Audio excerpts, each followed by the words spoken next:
Nos enfants vivent l'époque la plus stimulante de l'histoire de l'humanité.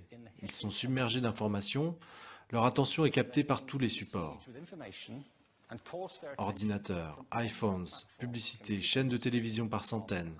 Et nous, on leur reproche de ne pas se concentrer. Sur quoi? Sur des sujets barbants, à l'école principalement. Selon moi, ce n'est pas un hasard si le TDAH se développe selon la même courbe que les tests de connaissances. Et on prescrit à ces enfants de la Ritaline, de l'Adderall et toutes sortes de médicaments, certains étant très dangereux, pour qu'ils se concentrent et se calment. Alors Ken Robinson, c'est l'auteur d'une des conférences en ligne, ces fameuses conférences TED les plus vues au monde, plus de 6 millions, enfin je ne sais plus trop où on en est, une conférence qui dit que l'école tue la créativité. André Stern.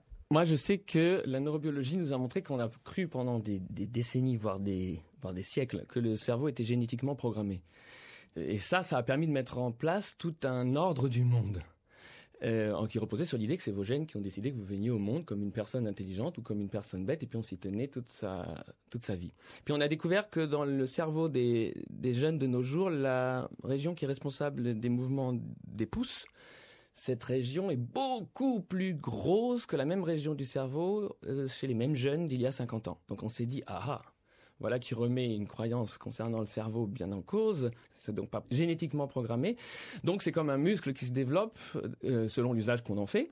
On a donc développé des programmes de musculation cérébrale histoire de voir si on n'allait pas tous avoir de très gros cerveaux, et ça n'a pas marché.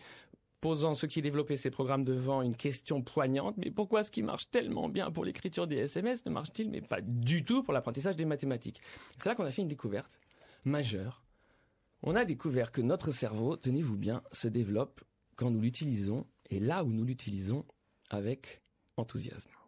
L'enthousiasme est une disposition spontanée de l'enfance. On est tous venus au monde avec cette dose d'engrais portable, parce qu'il s'avère qu'au bout des longs filaments sont sécrétés des cocktails de neurotransmetteurs neuroplastiques qui agissent sur le cerveau comme de l'engrais.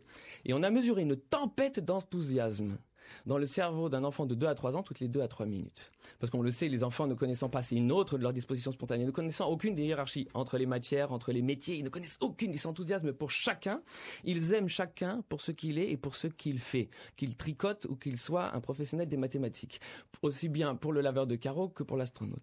Donc l'enfant, en permanence, reçoit une tempête d'enthousiasme dans le cerveau d'un enfant, toutes les 2 à 3 minutes. La même quantité d'enthousiasme qu'un enfant éprouve toutes les 2 à 3 minutes, on la mesure dans le cerveau d'un adulte. À votre avis, à quelle fréquence?